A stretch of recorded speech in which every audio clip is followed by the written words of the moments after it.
badadee rakkatiin waan sinnimneef ofumaan dhiphatini barna goote qalbii inaafaniif na hillaafu jilbii si hawwaniif barbudee gurabbii cabbii gurraachan qabu qaaqallatteedhaaf lafeen hin cabu qaaqallatteedhaaf lafeen hin cabu atis gurraachessanii miidhama koonatti leellisanii du'a lubbuuti sinnii su'anii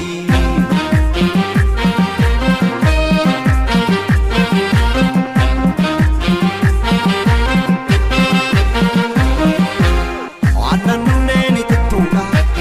maaltu dhuga lama raasa jaalalti kee bochiftuudha laphee laphee tolna haarsa haamee kaloo nyaachisuuni haamee siyaa mirgiftuufi bira qabee sitti muuni jaalalaan si dhuunfachuufi halkaniftuu koo akka addeessa gubaa laphee koo si qabbaneessa yoollee fagaattee si tuulan taana caba lafee koo si tuwallaana waan jaalalaa jaarana maal na tafe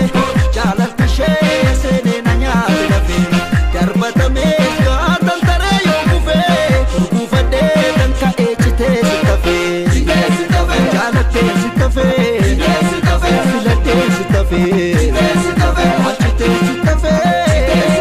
jaalattee si tafe filattee si tafe jaalattee si tafe achitee si tafe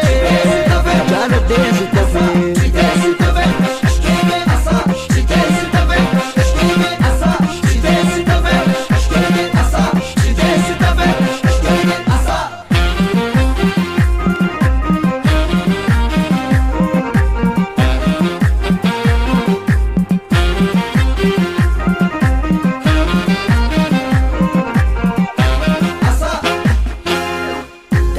nyaatu garbii daattuu fiduun badadee rakkatiin waan sinnimneef ofumaan dhiphatini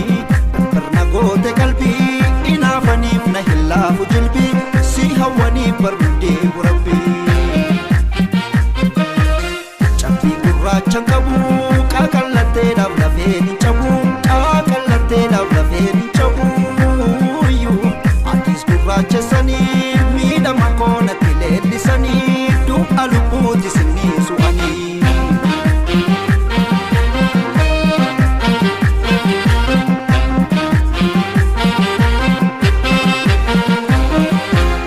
ennaan asii gadi ilaalu dachaa goda marga haamu kan koo ta'uu kee hin oolle galmee korraa suma waamu wanti si taafe jiraare leemmana dhaabni sororoo kan hidhii nyaanne jiraare damma makaaya jororo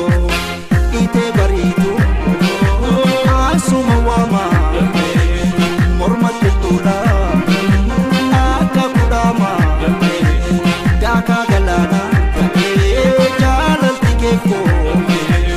kottuu na baasii yaada dhiyeekoo waan jaalalaa jaarana maal na tafe